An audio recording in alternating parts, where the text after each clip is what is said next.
Dan dakwah inilah yang kemudian menjadi jalan bagi kita untuk mendapatkan kebaikan dan keselamatan. Ya.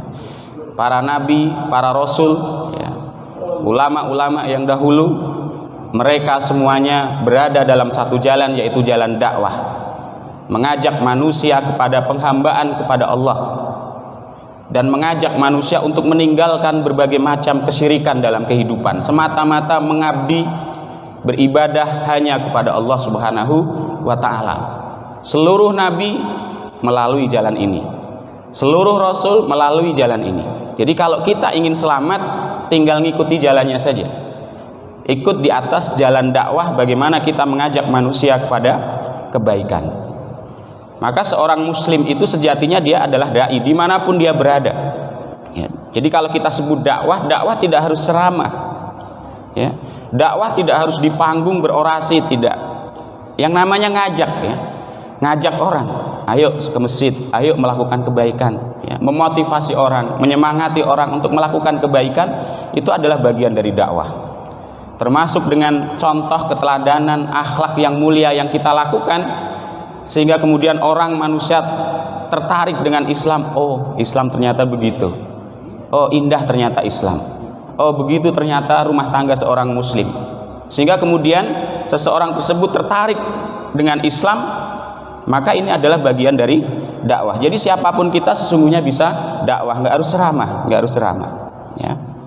Banyak orang-orang yang kemudian masuk Islam karena ketinggian akhlak, ya, yang dimiliki oleh seorang muslim. Sebagaimana dulu Rasulullah pun pernah, ya, memiliki satu kebiasaan berbuat baik dengan seorang buta, seorang Yahudi buta. Beliau setiap pagi, setiap hari memberikan makan kepada Yahudi tersebut, sampai kemudian ketika Rasulullah sudah tidak ada, Yahudi tadi merasa kehilangan. Nggak ada lagi orang yang kemudian menyuapi dirinya. Dan ketika Khalifah Abu Bakar As-Siddiq pengganti Rasulullah mengetahui kebiasaan yang dilakukan oleh Rasulullah saat itu, beliau pun ingin kemudian meneruskan. Dia datangi Yahudi yang buta tadi, kemudian beliau kasih makan, beliau suapi, tetapi oleh Yahudi tadi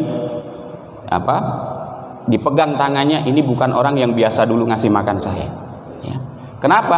Karena dulu yang ngasih makan saya itu orangnya lembut, bahkan makanan itu dikunyah dulu, sehingga ketika masuk mulut saya itu sudah tinggal nelen saja. Ini beda. Nah, ketika kemudian Yahudi tadi bertanya, siapa dulu yang biasa memberi aku makan? Maka kata Abu Bakar As-Siddiq, Rasulullah Muhammad sallallahu alaihi wasallam. Dan Yahudi tadi, ya, padahal selama ini dia benci terhadap baginda Rasul, benci terhadap Muhammad, tetapi ketika kemudian beliau mengetahui bahwa dulu yang biasa menyuapi dirinya itu adalah baginda Rasul, maka kemudian Yahudi ini tadi terpesona dan kemudian masuk ke dalam agama Islam. Jadi nggak harus diceramahi, ya, dikasih contoh yang baik, perilaku kita yang baik, ini adalah bagian dari dakwah kita.